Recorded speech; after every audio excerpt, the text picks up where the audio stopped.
So I have done enough online businesses, some work and some didn't, but I learned one important thing. And that one thing is success comes from doing the boring things.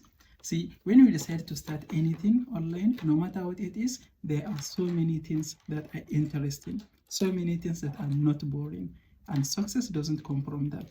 Most people, when they start doing things in the exciting stage, everybody can sustain, can do the things in the exciting stage. But when things get boring, and that is when most people are going to quit and most people are going to give up.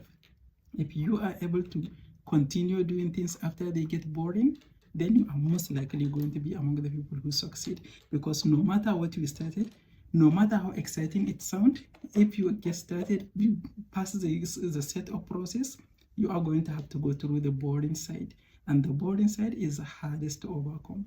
So if you can do things when things get boring without getting tired and giving up, you have the highest chance of succeeding online.